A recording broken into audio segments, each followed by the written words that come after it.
ओम बच्चों, मेरा नाम जितेश कुमार है। आज हम लोग सर्कुलर मोशन को आगे बढ़ाएंगे। अभी तक के क्लासेस में हमने सर्कुलर मोशन के बारे में पढ़ा है। देखा कि सर्कुलर मोशन किसको बोलते हैं। कहा कि अगर कोई पार्टिकल या बॉडी किसी सर्कुलर ट्रैक पे या सर्कुलर पाथ पे मूव कर रहा है तो इस तरीके के मोशन को हमने कहा सर्कुलर मोशन। सर्कुलर मोशन एक स्पेशल केस था रोटेशनल मोशन का ही, जिसमें बॉडी के शेप एंड साइज को हम लोग नेग्लेक्ट कर रहे हैं। साथ ही साथ आगे हमने कहा सर्कुलर मोशन को हम लोग दो पार्ट में पढ़ेंगे। जैसे हम लोगों ने ट्रांसलेशनल मोशन को भी दो पार्ट में पढ़ा था, काइनेमेटिक्स एंड डायनामिक्स, जिसको ट्रांसलेशनल काइनेमेटिक्स और ट्रांसलेशनल डायनामिक्स और दैट इज पार्टिकल डायनामिक्स हम लोगों ने नाम दिया था। वैसे हमने इसको भी काइनेमेटिक्स एंड डायनामिक्स में पढ़ने के लिए बात कहा था।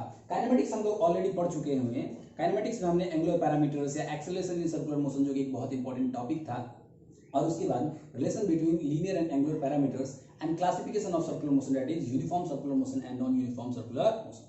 फाइनली हमने यह काइनेटिक्स से निष्कर्ष निकाला था कि अगर कोई पार्टिकल सर्कुलर मोशन में है तो ये एक्सेलरेटेड मोशन होता है। और एक्सेलरेशन भी कैसा, एक्सेलरेशन के दो कंपोनेंट होते हैं, टेंजेंशियल और सेंट्रीपिटल, है कि नहीं। सेंट्रीपिटल एक्सेलरेशन एक नेसेसरी एक्सेलरेशन था। टेंजेंशियल एक्सेलरेशन हो भी सकता है, नहीं भी हो सकता है। यूनिफॉर्म सर्कुलर मोशन के केस में हमने देखा था कांस्टेंट स्पीड था और इसलिए टेंजेंशियल एक्सेलरेशन नहीं था, लेकिन नॉन यूनिफॉर्म सर्कुलर मोशन के केस में टेंजेंशियल एक्सेलरेशन भी था। उसके बाद में हम लोगों ने स्टार्ट किया था दूसरा part, dynamics of circular motion, जो कि एक बड़ा पार्ट है। और हमने कहा कि cause of circular motion is nothing but the centripetal force, यानी कि अगर कोई पार्टिकल सर्कुलर मोशन पे है तो हमें नेसेसरी सेंट्रीपिटल एक्सेलरेशन चाहिए और उस एक्सेलरेशन को प्रोवाइड करने के लिए हमें नेसेसरी फोर्स चाहिए। और इसी बात को हम लोगों ने आगे बढ़ते हुए कहा था कि चलिए अब एप्लीकेशन पोर्शन में एंटर करते हैं और कुछ जो आम लाइफ में, डेली लाइफ में जो कुछ एप्लीकेशन हम लोग देखते हैं सर्कुलर मोशंस का, उसका हम लोग स्टार्ट करते हैं, यानी कि जो भी सर्कुलर मोशन हमने सीखा इस पे अप्लाई करते हैं।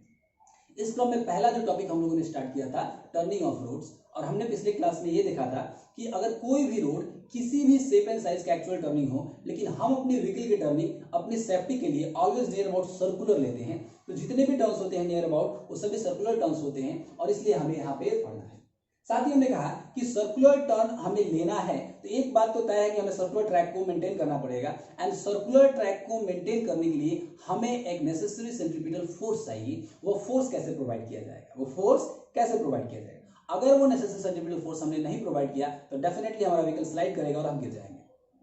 तो वो कैसे प्रोवाइड करते हैं, इसका तीन तरीका कल हम लोगों ने देखा था कि इस सर्कुलर टर्निंग के लिए जो नेसेसरी सेंट्रीपिटल फोर्स चाहिए उसको या तो फ्रिक्शन से प्रोवाइड किया जा सकता है, या बैंकिंग ऑफ रोड से प्रोवाइड किया जा सकता है, या दोनों से प्रोवाइड किया जा सकता है। पिछले क्लास में फ्रिक्शन से कैसे प्रोवाइड किया जाता है ये हम लोगों ने देखा, और फाइनली हम लोगों ने ये निकाला था बच्चों कि V must be less than and equal to at the turning circular turning of roads mu s r times g, जहां mu s coefficient of static friction था between the road and tire, and r radius of the circular turn था, and g acceleration due to gravity, वो तो जानते हैं आप बच्चों। यहाँ पे एक बात तय था कि जो maximum speed to take safe turn without sliding, वो इसका वैल्यू है बच्चों under root mu S R G. Mu S यहाँ पे कोएफिशिएंट ऑफ स्टैटिक फ्रिक्शन है, R radius of circular turn है, and G acceleration due to gravity. मैं इस एक्सप्रेशन को इसलिए यहाँ पे लिख रहा हूँ बच्चों कि कुछ आपको हाईलाइट करना है, यहाँ पे कुछ बातें बताना है, यहाँ पे इंपॉर्टेंट बात बताना है। जरा देखिए इस इक्वेशन के साथ, ये मैक्सिमम लिमिट है। मैक्सिमम लिमिट मींस इससे ज्यादा अगर स्पीड हमने बढ़ाया तो ये जो फ्रिक्शन का मैक्सिमम लिमिटेड वैल्यू का को क्रॉस करेगा और जिससे गाड़ी स्कीड करेगा, जो कि हमें नहीं करना है। साफ साफ हम गाड़ी टर्न करना चाहते हैं तो इस बात को तो ध्यान में रखते हैं कि गाड़ी हमारा स्कीड नहीं करे। तो ये जो मैक्सिमम स्पीड है इसी पे हमें थोड़ा चर्चा करना है, इससे ज्यादा। और इसी इक्वेशन से हम लोग मैक्सिमम वैल्यू, यानी कि किस मटेरियल से रोड बना है और किस मटेरियल का टायर जनरल लाइफ में मतलब यहाँ पे इस्तेमाल हो रहा है। जैसे मान लीजिए कि आप बिहार की रोड्स को देखेंगे तो आप सोचेंगे कि यहाँ पे स्प्लेंडर ज्यादा चल रही है, तो कौन से मटेरियल से बनती है ना। बिहार में रोड है तो कौन से मटेरियल से बन रहे हैं, और उसके हिसाब से उसका कोएफिशिएंट ऑफ फ्रिक्शन क्या है, वहां पे क्या हो सकता है। प्रोबेबली एक मिनिमम और मैक्सिमम रेंज होता है, उस पर भी हम लोग चर्चा करेंगे। और रोड कितना चौड़ा है तो मैक्सिमम कोई व्यक्ति कितना दूरी से टर्न ले सकता है, यानी कितने बड़े सर्कल को ट्रेस कर सकता है। And acceleration due to gravity तो 9.8 मीटर पर सेकंड स्क्वायर कांस्टेंट वैल्यू है।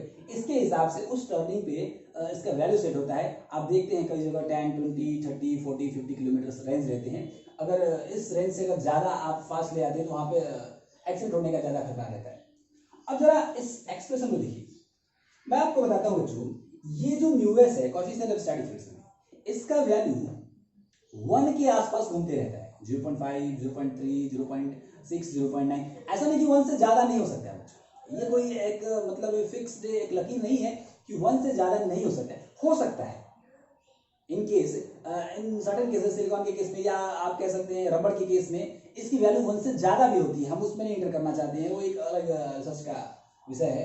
हम कहते हैं कि इस कोएफिशिएंट ऑफ स्टैटिक फ्रिक्शन का वैल्यू 1 के आसपास रहता है, आप मैक्सिमम मान के चलिए, मतलब मैक्सिमम नहीं, आप एवरेज जितने भी हैं उन सबका अगर एवरेज निकाल लीजिए तो 1 होगा। तो चलिए इस कोएफिशिएंट ऑफ फ्रिक्शन का वैल्यू तो 1 होगा, मैक्सिमम नहीं, लेकिन आप मान के चलिए 1 होगा। ये आर बात है बच्चों। आप जरा बताइए, अगर किसी रोड की चौड़ाई आप कहते हैं 20 मीटर भी है, मैं 20 मीटर की बात कर रहा हूँ, 20 मीटर के रोड 4 लेन में ही आपको मिलेंगे, इधर नॉर्मल स्टेट हाईवेज में आपको नहीं मिलेंगे। तो 20 मीटर भी अगर किसी रोड की चौड़ाई है और उतने चौड़ाई से भी टर्न अगर वो लेता है और एक ये छोटा सा आर्क लेता है अगर क्वार्टर सर्किल, तो मैं एक एवरेज मान के चलता हूँ कि ज्यादा से ज्यादा इसका 20 या समथिंग, 20 भी नहीं कहेंगे बच्चों, है ना, 20 तो उसका मतलब चौड़ाई हो गया, तो आप एक मान के चलिए कि 5 मीटर जो होगा इसका रेडियस, एक लेके चलो मैक्सिमम 5 मीटर रेडियस, एंड जी का वैल्यू आप जानते हैं बच्चों 9.8 मीटर पर सेकेंड स्क्वायर। आप जरा इसको बाहर लिखिए, अंदर पुट कीजिए, सो 1 इंटू 5 इंटू 9.8 ना लेके मैं 10 ही ले रहा हूं बच्चों, सो अंडर रूट कितना हो जाएगा बच्चों 50। अगर आप इसको बाहर लेके आते हैं बच्चों तो नियर अबाउट 7 मीटर पर सेकेंड आएगा बच्चों, 7 मीटर पर सेकेंड आएगा मैक्सिमम स्पीड। अब इसको मीटर पर सेकेंड में आपको अंदाजा नहीं आएगा, बिकॉज आमतौर पे जो हम गाड़ी चलाते हैं तो बातें किलोमीटर पर आवर पे करते हैं, तो जरा इसको अगर आप कन्वर्ट कर लें, that is v max is equal to 7 into, आप इसको किलोमीटर पर आवर में कन्वर्ट करेंगे तो हम जानते हैं बच्चों, सो 18/5 से करेंगे हम लोग, सो आप 5 पंजा एंड 4, सो आप इसको मल्टीप्लाई कर दें, अप्रोक्सीमेटली 25 के आसपास, अप्रोक्सीमेट बात कर रहे हैं बच्चों, मुझे एग्जैक्ट आइडिया नहीं, मुझे कुछ आइडिया देना बच्चों, 25 किलोमीटर पर आवर का स्पीड आ रहा है।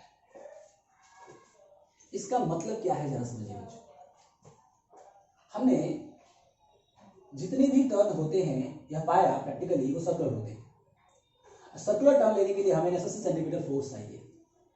नेसेसरी सेंटीमीटर फोर्स हम कैसे प्रोवाइड करते हैं? तो हमने कहा फ्रिक्शन से प्रोवाइड किया जा सकता है। एक दूसरा मेथड हमने कहा रोड को बैंक करके किया जा सकता है। अब क्या होता है बैंकिंग हम लोग आज जानेंगे। तो अगर फ्रिक्शन से हम लोग करते हैं तो हमने ये पाया कि स्टैटिक फ्रिक्शन से करना पड़ेगा। काइनेटिक फ्रिक्शन करेंगे तो गाड़ी स्किड कर जाएगा। और हमने स्टैटिक फ्रिक्शन का एक मैक्सिमम लिमिट लेके यह बताया कि मैक्सिमम वैल्यू, एक टिपिकल मैंने एग्जांपल लिया कि कोई एक रोड है और उसका रेडियस, टर्निंग का रेडियस 5 मीटर है, कोएफिशिएंट ऑफ फ्रिक्शन का मैक्सिमम वैल्यू एक नियर अबाउट 1 ले लिया हमने, एंड जी 9.8 दैट इज 10 ले लिया, और जब इसका वैल्यू हमने मैक्सिमम निकाला 25 किलोमीटर पर आवर, यानी कि अगर इस टर्न पे अगर कोई गाड़ी 25 किलोमीटर पर आवर की स्पीड से अगर ज्यादा से मूव कर रहा है तो डेफिनेटली वो गाड़ी स्किड कर जाएगा। वो स्टैटिक फ्रिक्शनल के कंट्रोल में नहीं रहेगा, काइनेटिक फ्रिक्शन होगा और वहां जो व्हीकल है वो स्किड करेगा। अब सवाल ये है, और इसी इक्वेशन से ऐसे ही बच्चों रोड जिस मेटेरियल से बना उसके हिसाब से वहां पे लिमिट तय होती है और वहां पे लिखा रहता है टर्निंग पे कि मैक्सिमम लिमिट 20 या 30 या जो भी आपका लिखा रहता है। अब यहाँ सवाल उठता है, sir coefficient of static friction ही आपने मैक्सिमम के आसपास लेके रखा है, रेडियस भी 5 मीटर कोई छोटा रेडियस नहीं है सर, है ना। 5 मीटर का आप रेडियस भी देखिए कितना बड़ा सर्किल हो जाता है, इतना मतलब चौड़ा टर्निंग ऑफ रोड बहुत कम ही दिखते हैं, एंड जी का वैल्यू तो कांस्टेंट ही है। तब आपने निकाला 25 kilometre per hour turning of road.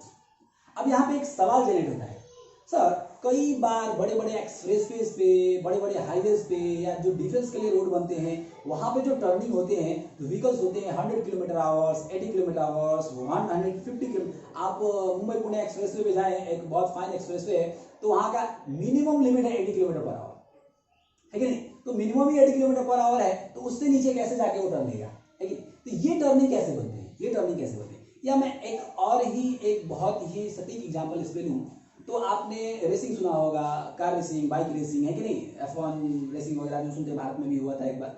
सो ये जो रेसिंग ट्रैक्स बनते हैं इनमें जो गाड़ियां चलती हैं, इनमें जो रेसर्स होते हैं, आप देखते हैं 400 माइल पर आवर या 400 किलोमीटर पर आवर या 500 किलोमीटर पर आवर, इतनी ह्यूज स्पीड से वो टर्न लेते हैं। और आप ये भी देखते हैं कि बहुत शार्प टर्न लेते हैं, कई बार उनका गाड़ी मतलब एक तरीके से आपको दिखता है कि फ्लैट ही हो गया है कि नहीं। तो ये 500 किलोमीटर आवर 400 किलोमीटर आवर की टर्निंग स्पीड कैसे वो मेंटेन कर लेते हैं और विदाउट स्लाइडिंग? क्या वो कोई मैजिक करते हैं? मैजिक तो करते हैं, उनका अपना पर्सनल एक्सपर्टीज होता है, स्किल होता है, वो तो होता ही है, लेकिन ये मैजिक का नॉर्मली ऐसे ही रोड बनते हैं और हो जाते हैं, ऐसा नहीं है बच्चों। डेफिनेटली एक बात होता है, आप कितने भी बड़े मैजिशियन हैं और कितने भी बड़े एक्सपर्ट हैं, जब तक कि रोड वैसा ना बनाया जाए तब तक इस लिमिट को आप क्रॉस नहीं कर सकते। आप कितने भी एक्सपर्ट हो, ठीक है, आप F1 रेस के 10 बार के विनर हो, फिर भी अगर नॉर्मल रोड पे आपको गाड़ी चलाने के लिए दे दिया जाए और ये 25 लिमिट है, अगर इस 25 को आपने क्रॉस किया किसी भी कंडीशन में अगर आपने क्रॉस किया तो आपकी गाड़ी स्किड करेगी। तो सर इसका सॉल्यूशन क्या है? क्योंकि यह जो हॉरिजॉन्टल यानी कि प्लेन फ्लैट जो रोड था एंड फ्रिक्शन की मदद से एक लिमिट हमने तय कर दिया कि टर्निंग पे एक मैक्सिमम ज्यादा से ज्यादा 25, 30, 50, 60 इससे ज्यादा स्पीड से हम लोग टर्न नहीं ले सकते हैं। इस प्रॉब्लम को कैसे ओवरकम किया गया रेसिंग वगैरह में या बड़े बड़े एक्सप्रेसवेज में कैसे ओवरकम किया गया, उसी को हम लोग जानेंगे बच्चों। तो बच्चों ये जो प्रॉब्लम है, एक मेथड होता है, एक प्रोसेस होता है कि नहीं, एक टेक्निक होता है रोड बनाने का, उससे यानी कि रोड बनाने की टेक्निक है कि नहीं, रोड के इंक्लाइनेशन से इस प्रॉब्लम को दूर किया गया। एंड वही जो मेथड है वो हम लोग सीखेंगे बाय बैंकिंग ऑफ रोड्स, यानी कि यह जो नेसेसरी सेंट्रीपिटल फोर्स है हमें सर्कुलर टर्न लेने के लिए, वो एक तो फ्रिक्शन से प्रोवाइड कर सकते हैं, लेकिन फ्रिक्शन का अपना एक लिमिटेशन है कि हमने कहा कि मैक्सिमम 50, 60, 70 किलोमीटर तक जा सकते हैं, उससे ज़्यादा टर्निंग के लिए रोड नहीं बना सकते हैं, अगर कैसे भी मतलब है। तो इस चीज को कैसे दूर किया जाए, क्योंकि एक लिमिट हमें बांध दिया है कि नहीं कि हम इससे ज्यादा स्पीड में टर्न नहीं कर सकते हैं, ऐसा तो नहीं हो सकता है बच्चों। तो इस आप कह सकते हैं डिमेरिट को एक मेथड यानी कि एक टेक्निक डेवलप करके दूर किया गया, जिसको हम लोग बोलते हैं बैंकिंग ऑफ रोड्स। तो हम बैंकिंग ऑफ रोड्स में देखेंगे हम लोग कि कैसे इससे जो स्पीड का लिमिट है टर्निंग पॉइंट पे बहुत ज्यादा बूस्ट किया जा सकता है, 500, 1000, 2000। यस पॉसिबल है सर, यस पॉसिबल है, लेकिन सवाल ये है कि 2000 किलोमीटर पर आवर पे कोई हम उस प्रेशर को या हम उस स्पीड को बर्दाश्त कर सकते हैं क्या, ऐसा ये भी हम लोग देखेंगे बच्चों। सो हम लोग स्टार्ट कर रहे हैं अभी और बैंकिंग ऑफ रोड्स।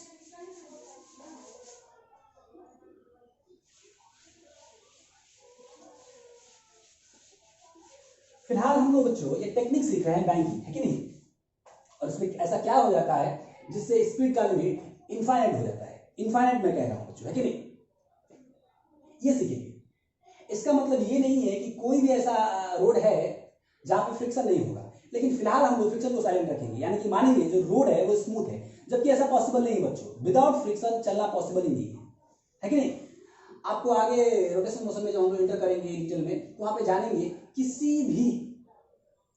कोई भी लिविंग थिंग है जो कि जमीन पे चलता है, या हम लोग हैं या कोई भी, उसके चलने का या रेंगने का मैकेनिज्म फ्रिक्शन से स्टार्ट होता है। Without friction we can not move a single step, है कि नहीं, इस बात को हम लोग जानेंगे। तो ऐसा तो पॉसिबल ही नहीं कि किसी रोड पे फ्रिक्शन नहीं है, लेकिन हमें फ्रिक्शन को थोड़ा देर के लिए साइलेंट करके इस बैंकिंग ऑफ रोड वाला टेक्निक को थोड़ा सीखना है। और जब बैंकिंग ऑफ रोड हम लोग सीख जाएंगे तब फ्रिक्शन को भी इंक्लूड करके जानेंगे कि एक्चुअल केस में क्या होता है कि नहीं। तो यहाँ पर हम लोग बैंकिंग ऑफ रोड्स के बारे में जान रहे हैं। अब जरा समझिए बच्चों, बैंकिंग ऑफ रोड्स का मतलब क्या होता है। ये हमारा हॉरिजॉन्टल प्लेन है, ये हमारा हॉरिजॉन्टल प्लेन है। मान लीजिए कि ये एक रोड है, मैं आपको एक सिंपल सा अगर उदाहरण दूं तो मुझे एक नोटबुक मिलेगा।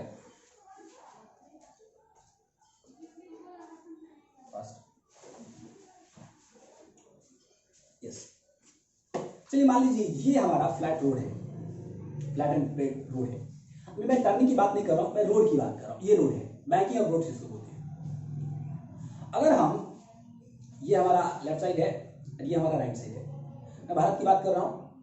ऐसा इसलिए लेफ्ट साइड और राइट साइड इंपॉर्टेंट है बच्चों, क्योंकि हम ऑलवेज लेफ्ट में रहना पसंद करते हैं। जिन रास्तों में अलग अलग कंट्रीज में, जैसे आप यूएसए का एग्जांपल ले सकते हैं, राइट में चलना हो तो थोड़ा सा सिनेरियो चेंज होगा, जस्ट अपोजिट हो जाएगा, है कि नहीं, outer as and inner as में। तो हम लोग लेफ्ट चलते हैं तो हमारे लिए इनर एज लेफ्ट हो गया एंड आउटर एज राइट हो गया। अगर इस रोड को हम ऐसे बना दें कि इनर एज को थोड़ा सा नीचे कर दे, अरे आउटर एज को रेज कर दे थोड़ा सा height, now this is the actual level of road, horizontal and plain road. हमने आउटर एज को यानी कि राइट साइड को हमने थोड़ा सा ऊंचा कर दिया एंड लेफ्ट साइड को नीचा नहीं कहेंगे, एज ए हॉरिजॉन्टल लेवल पे रख दिया। तो इस प्रोसेस को हम बैंकिंग ऑफ रोड्स कहते हैं, the process of raising the outer edge of the road to a certain height with respect to inner edge is known as banking of load। इसी प्रोसेस को बोलते हैं बैंकिंग ऑफ लोड। अगर यही process turning पे कर दिया जाए, जैसे मान लीजिए कि ये एक सर्कुलर टर्निंग है बच्चों, और इस जैसे ये हॉरिजॉन्टली जा रहा है, ये जैसे हॉरिजॉन्टल हम लोग जा रहे हैं और यहाँ पे टर्निंग है, तो इस अगर टर्निंग पे अगर हम लोग ऐसे बैंक कर दे रोड को, जैसे ऐसे फ्लैट रोड जा रहा है और जो ये टर्निंग है यहाँ पे हम लोग थोड़ा सा ऐसे उठा दिए, जो ये टर्निंग है इस टर्निंग पे अगर हम लोग आउटर एज को उठा दिए थोड़ा सा, यानी रोड को बैंक कर दिया, तो इसका बेनिफिट देखिए, मैं आपको तुरंत ही मैथमेटिकल एक्सप्रेशंस की मदद से आपको प्रूव करके बताता हूँ कि इसका बेनिफिट क्या है। तो अगर मान लीजिए ये हमारा हॉरिजॉन्टल लेवल है और हमने रोड को बैंक कर दिया, यानी कि किसी एंगल पे रेज कर दिया, ये इनर एज ऑफ रोड है, हम लोग ऐसे फ्रंट व्यू देख रहे हैं, यानी रोड के पीछे है, व्हीकल ऐसे जा रहा है, टर्न कर रहा है, हम लोग फ्रंट या टॉप व्यू बोलिए, फ्रंट या बैक व्यू बोलिए, बैक व्यू देख रहे हैं बच्चों। तो ये हमारा रोड का इंक्लाइनेशन है, यानी कि ये this is outer as and this is inner as. आप कह सकते हैं ऐसे बच्चों, ये हमारा टर्निंग पे रोड है, ये इनर एज है और ये आउटर एज है। एंड ये जो inner as and outer as, यानी कि जो हॉरिजॉन्टल लेवल के साथ ये जो प्लेन एंगल बनाता है, इसको एंगल ऑफ इंक्लिनेशन बोलते हैं, इंक्लिनेशन ऑफ रोड। हम मानते हैं कि एंगल ऑफ इंक्लिनेशन थीटा है कि नहीं? जितनी की जरूरत होती है उतना बनाया जाता है बच्चों, और कैसे तय होगा इसके लिए हम लोग एक्सप्रेशन निकालेंगे बच्चों। और कोई एक कार है या कोई भी है बच्चों, कोई भी व्हीकल है जो इस पे जा रहा है बच्चों, हम लोग उसका भी बैक व्यू देख रहे हैं, एंड उस कार का जो वेट मास है वो m है बच्चों, ठीक है। अब जरा देखिए बच्चों, हमारा मुद्दा क्या है कि ये सर्कुलर टर्न ले रहा है, तो कौन सा फोर्स उसको नेसेसरी सेंटीमीटर फोर्स प्रोवाइड कर रहा है, और उस नेसेसरी सेंटीमीटर फोर्स को हम लोग इक्वेट कराएंगे mv²/r से, और वहां से कुछ एनालिसिस करेंगे कि उसकी स्पीड का लिमिटेशंस क्या हो सकता है, कितना स्पीड बढ़ाया जा सकता है, कितना स्पीड घटाया जा सकता है बच्चों, ठीक है बच्चों। अब जरा देखिए डायनामिक्स है, डायनामिक्स का एक सिंपल सा प्रोसेस हम लोग जानते हैं बच्चों, कैसे कि सबसे पहले ऑब्जर्व किया जाता है सिचुएशन को ऑब्जर्व करने के बाद में उसका डायग्राम बनाया जाता है, डायग्राम बनाने के बाद में सबसे पहला स्टेप होता है आइडेंटिफाई ऑल द फोर्सेस, यानी कि इस वक्त इस गाड़ी पे यानी व्हीकल पे कौन कौन से फोर्सेस लग रहे हैं। अब इस बात को समझना है, एक बात तो साफ है बच्चों कि यह बॉडी के पास मास है m, तो नीचे इस पे ग्रेविटी तो लग रहा है, यानी वेट फोर्स लग रहा है, और वो किसके बराबर बच्चों, mg के बराबर, एक फोर्स तो लग रहा है। दूसरी बात हम कहना चाहते हैं बच्चों, दूसरा बात यह है बच्चों कि यह कार जमीन से कांटेक्ट में है, तो साफ साफ है कि एक कांटेक्ट सरफेस बना हुआ है। अगर कांटेक्ट सरफेस बना हुआ है तो वहां पे एक नया फोर्स जनरेट होगा जिसको बोलते हैं हम लोग कांटेक्ट फोर्स, और इस कांटेक्ट फोर्स के दो कंपोनेंट होते हैं बच्चों, एक फ्रिक्शन और एक नॉर्मल। चूंकि हमने कहा है बैंकिंग ऑफ रोड्स हम लोग पढ़ रहे हैं, तो फ्रिक्शन को थोड़ा साइलेंट रखेंगे, यानी रोड को हम लोग मान के चलेंगे, although it is not possible 100% smooth surface or road, but for the sake of convenience we will assume for very short time, यानी कि हम इसको मान के चल रहे हैं बच्चों कि ये जो रोड है ये 100% स्मूथ है, यानी फ्रिक्शनलेस है, दैट इज फ्रिक्शन फोर्स इसमें एक्ट नहीं करेगा। तो आप जानते हैं बच्चों अगर कांटेक्ट फोर्स के दो कंपोनेंट होते हैं फ्रिक्शन एंड नॉर्मल, फ्रिक्शन नहीं है तो एक फोर्स होगा नॉर्मल। आप यह भी जानते हैं कि normal force perpendicular to the contact surface होता है, यानी कि यह हमारा हो गया बच्चों नॉर्मल, यानी कि अब दो फोर्स लग रहा है बच्चों। और हम यह भी जानते हैं इन्हीं दो फोर्सेस को हम लोग रिजॉल्व करेंगे, यानी सिंप्लीफाई करेंगे, और इन्हीं दो फोर्सेस के रिजल्टेंट में से ढूंढने की कोशिश करेंगे कि कौन वह फोर्स है जो टुवर्ड्स द सेंटर लग रहा है, और जो फोर्स टुवर्ड्स द सेंटर लग रहा है वही फोर्स हमें प्रोवाइड करेगा नेसेसरी सेंट्रीपिटल फोर्स। ये हमारा काम है। चलिए इसके लिए आपको याद है बच्चों, आपको ऑलवेज यहाँ फोर्सेस दो डायरेक्शंस में रिजॉल्व करना है, सारे फोर्सेस, एक तो वर्टिकल डायरेक्शन में एक तो हॉरिजॉन्टल डायरेक्शन में। ऐसा क्यों सर? क्योंकि कोई गाड़ी या कोई बाइक या कोई भी व्हीकल, कोई भी ऑटोमोबाइल आप कह सकती हैं कि अगर वो मूव कर रहा है किसी रोड पे टर्न कर रहा है तो उसका जो सर्कुलर ट्रैक होगा हॉरिजॉन्टल सर्कल होगा, और हॉरिजॉन्टल डायरेक्शन में हमें मिलेगा सेंट्रीपिटल। तो सारे फोर्सेस को हम लोग रिजॉल्व करेंगे टू डायरेक्शन में, कौन कौन से, एक वर्टिकल डायरेक्शन में एंड एक हॉरिजॉन्टल डायरेक्शन। चलिए बच्चों तो हम वो करते हैं यहाँ पे। जरा देखिए बच्चों, ये एंगल अगर थीटा है तो आप सब जानते हैं बच्चों काइनेमेटिक्स में और वेक्टर चैप्टर में ऐसा कम से कम हम लोग हजारों बार किए होंगे बच्चों, है कि नहीं? प्रॉब्लम सॉल्विंग में हर प्रॉब्लम में अप्रोक्सीमेटली करते थे बच्चों, इसे डायनामिक्स में बच्चों ये एंगल थीटा है, तो साफ साफ ये 90 होगा, ये 90 माइनस थीटा होगा, और ये एंगल भी थीटा होगा। So this angle will be theta. मुझे दो डायरेक्शन में कंपोनेंट निकालना है बच्चों, एक हॉरिजॉन्टल डायरेक्शन में और एक वर्टिकल डायरेक्शन में। तो जरा देखिए बच्चों, ये हमारा हो गया हॉरिजॉन्टल डायरेक्शन। इसको मैं थोड़ा सा और एक्सटेंड कर दूं। अगर ये एंगल थीटा है तो आप सब जानते हैं बच्चों ये भी थीटा होगा, अगर ये थीटा है तो ये भी थीटा होगा, है कि नहीं। तो जरा देखिए, इस एन का मैं कंपोनेंट निकालना चाहता हूं। एक कौन सा डायरेक्शन में बच्चों, तो एक वर्टिकल डायरेक्शन में निकलेगा। वर्टिकल डायरेक्शन में क्या हो जाएगा बच्चों, सो एन कॉस थीटा। आप जानते हैं बच्चों, जिसके साथ एंगल है उनके साथ कॉस थीटा, और जो दूसरा वाला परपेंडिकुलर डायरेक्शन होता है उसके साथ साइन थीटा। और इस एन का एक दूसरा कंपोनेंट निकालेंगे हम लोग हॉरिजॉन्टल डायरेक्शन में, जिसको हम लोग बोलेंगे एन साइन थीटा। नॉर्मल का तो रिजोल्यूशन हो गया, एक वर्टिकल डायरेक्शन में N cos theta, horizontal direction में एन साइन थीटा। अब हम आएंगे वेट फोर्स है। अब वेट फोर्स तो ऑलरेडी वर्टिकल डायरेक्शन में इसको क्या रिजॉल्व करना है बच्चों, है कि नहीं, ऑलरेडी वर्टिकल डायरेक्शन में, यानी रिजोल्यूशन ऑफ फोर्सेस हो गया। नाउ अब हम लोग दो डायरेक्शन है तो दो डायरेक्शंस में इक्वेशंस लिखेंगे बच्चों। तो हम लोग यहाँ पे इक्वेशन लिखना शुरू करते हैं बच्चों। पहला इक्वेशन लिख रहे हैं बच्चों वर्टिकल डायरेक्शन में। तो जरा देखिए बच्चों, वर्टिकल डायरेक्शन में एक डाउनवर्ड फोर्स है mg, अपवर्ड फोर्स है L cos theta. See don't worry about theta, why, because theta inclination of road है। एंड अगर कोई हम रोड कंस्ट्रक्ट करते हैं तो कितना एंगल से बैंक किया हमने, इंक्लाइन किया है, ये तो हमें जानकारी होगा। ऐसा नहीं है कि कैसे भी हम लोग एक वर्टिकल खड़ा कर देंगे उस पर गाड़ी चढ़ेगा नहीं, ऐसा तो नहीं है कि एक डेफिनेट एक मोटो से, एक इंटेंशन से, एक नीड से हम लोग इंक्लिनेशन तय करते हैं, तो एंगल तो हमें पता ही है बच्चों, है कि नहीं। अब जरा देखिए, vehicle vertically up and down नहीं हो रहा है, इसका मतलब ये है कि वर्टिकल डायरेक्शन में यह व्हीकल बैलेंस्ड है, यानी कि इस पे नेट फोर्स एक्टिंग जीरो है। ये तभी पॉसिबल है जब net upward force and net downward force equal होगा। एंड नेट अपवर्ड फोर्स क्या है बच्चों, so n cos theta, and net downward force क्या है बच्चों, mg, यानी कि n cos theta is equal to mg। पहला इक्वेशन आपको मिल गया। अब चलिए बच्चों दूसरे इक्वेशन की बात करते हैं, यानी हॉरिजॉन्टल डायरेक्शन में।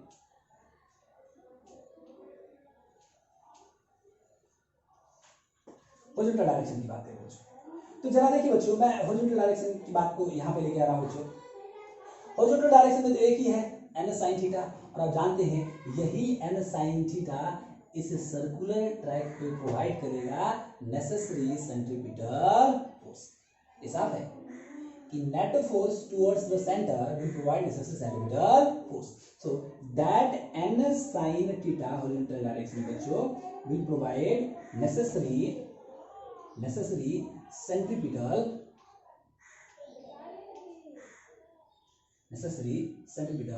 force, will provide necessary centripetal force। And हम सब जानते हैं इस necessary centripetal force को हम लोग बोलेंगे mv स्क्वायर अपॉन r। इसका वैल्यू ऐसा क्यों कह रहे हैं सर, m यहाँ पे क्यों इक्वेट करें, डेफिनेटली इसलिए क्योंकि फाइनली फोर्स में बात नहीं करना है, हमें स्पीड में बात करना है कि स्पीड को कहाँ तक लेके जा सकते हैं। तो सेंट्रीपिटल फोर्स का फॉर्मूला तो होता ही है mv स्क्वायर अपॉन r, उससे हम लोग इक्वेट कर रहे हैं। तो आप जरा यहाँ पे देखिए बच्चों, मैं इसको थोड़ा सा सिंप्लीफाई करना चाह रहा हूँ। यहाँ n जो है नॉर्मल फोर्स है जिसका वैल्यू नहीं है। अगर इस इक्वेशन को हम लोग थोड़ा सा सिंप्लीफाई कर दे बच्चों यहाँ पे, तो यहाँ n का वैल्यू हम लोग निकाल सकते हैं। क्या निकाल सकते हैं बच्चों, सो mg अपॉन cos थीटा। और इसी वैल्यू को अगर हम लोग यहाँ पे पुट कर दें, n का value that is mg upon cos theta into sin theta will be equal to mv square upon, आप साफ साफ देख रहे हैं बच्चों, इस m को अगर हम लोग कैंसिल कर दें, sine theta upon cos theta क्या हो जाएगा बच्चों, tan थीटा, है कि नहीं। अगर v स्क्वायर को हम लोग यहाँ पे लेके आते हैं बच्चों, so this r will go this side and क्या हो जाएगा r g sine upon cos tan, that is r g tan theta.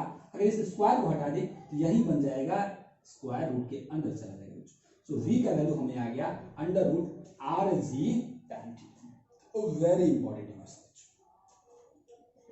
अब जरा इस बात को देखिए बच्चों गौर से, यहां पे जो हमें इक्वेशन आया है आर जी tan थीटा, दो बातें इंपॉर्टेंट है।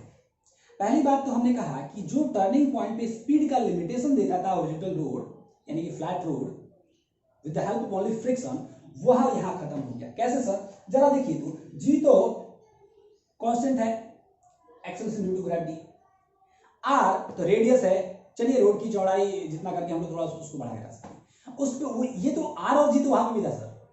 यहाँ पे एक है tan थीटा, एक जो फैक्टर है वो है tan थीटा बच्चों। आप इस बात को समझिए कि tan थीटा का वैल्यू, tan 0 का वैल्यू 0 होता है, लेकिन tan 90 का वैल्यू इनफाइनाइट होता है। मतलब समझिए एंगल ऑफ बैंकिंग को बढ़ा के 0 से अगर 90 डिग्री के रेंज में 0 से infinity means larger than the largest, 1000 crore billion trillion, जितना चाहे आप उतना स्पीड लिमिट बढ़ा सकते हैं, प्रोवाइडेड कि ह्यूमन बीइंग यानी कि जो भी लिविंग थिंग उस व्हीकल को चला रहा है या वो व्हीकल कैपेबल होना चाहिए उतनी स्पीड को एफोर्ड करने में, आप लिमिट बढ़ा सकते हैं। यहाँ से एंगल ऑफ बैंकिंग को अलग अलग रख के अलग अलग स्पीड लिमिट जितना भी चाहें आप कर सकते हैं। 0 to इनफाइनाइट आप स्पीड का लिमिट टर्निंग पे लेके जा सकते हैं। अगर हम कंट्रोल करने में, हमारा रिएक्शन टाइम इतना हो, हम कंट्रोल करने में सक्षम हो, तो ये एक कंडीशन है। पहली बात तो वो प्रॉब्लम हमारा दूर हो गया, स्पीड का लिमिट एट टर्निंग पॉइंट। दूसरा एक महत्वपूर्ण पॉइंट आपको ये याद रखना है, जरा देखिए वहां पे फ्रिक्शन में एक लिमिट था। लिमिट मतलब मैक्सिमम वैल्यू इतना हो सकता है, इससे कम नहीं हो सकता है, लेकिन इससे ज्यादा नहीं हो सकता है। यानी अगर किसी रोड का लिमिट है 25 kilometre per hour with the help of friction, तो आप 25 से ज्यादा पे नहीं मूव कर सकते हैं, लेकिन मिनिमम पे कोई क्राइटेरिया नहीं था। आप 20 पे 15 पे तो मूव कर ही सकते हैं विदाउट डेंजर, विदाउट स्लाइडिंग, है कि नहीं, विदाउट रिस्क ऑफ एक्सीडेंट, है कि नहीं, आप मूव कर सकते थे। लेकिन यहाँ पे जरा देखिए, ये मिनिमम और मैक्सिमम वाला कोई बात नहीं है। किसी रोड का बैंकिंग हमारे हाथ में तो है नहीं, एक बार रोड कंस्ट्रक्ट हो गया तो उसकी जो एंगल ऑफ बैंकिंग है वो तो फिक्स हो गया, है कि नहीं। लेकिन उसके बाद जो स्पीड है यही स्पीड है बच्चों, यानी कि इस स्पीड से अगर ज्यादा भी, यानी कि अगर मान लीजिए कि किसी रोड का है 5, है कि नहीं, मान लीजिए कि किसी रोड का बैंकिंग कर दिया जाए और थीटा का सर्टेन वैल्यू है और उस स्पीड का जो बैंकिंग से जो फ्रिक्शन नहीं है, बैंकिंग से जो स्पीड आ रहा है बच्चों, मान लीजिए कि 200 किलोमीटर आ गया, 200 किलोमीटर पर आवर आ गया, तो 200 किलोमीटर पर आवर मैक्सिमम नहीं है, मिनिमम नहीं है, यही exact one possible value of speed है। अगर 200 से अगर आप ऊपर भी जाएंगे तो भी स्किड करेंगे, और 200 से नीचे भी जाएंगे तो भी स्किड करेंगे। और इसके बारे में और डिटेल चर्चा करेंगे हम लोग अगले केस में, जब हम लोग फ्रिक्शन को भी इंक्लूड करेंगे एंड रोड्स को भी इंक्लूड करेंगे। तो एक बात साफ है कि बैंकिंग ऑफ रोड्स में जो सेफ स्पीड है वो है RG tan थीटा। इससे ज्यादा भी अगर हम लोग जाएंगे तो अपवर्ड डायरेक्शन में स्लाइड करेंगे, और इससे कम अगर स्पीड से हम लोग गए तो डाउनवर्ड डायरेक्शन में स्किड करेंगे, और इसलिए ये एक ही पॉसिबल स्पीड है इस case. Thank you very much.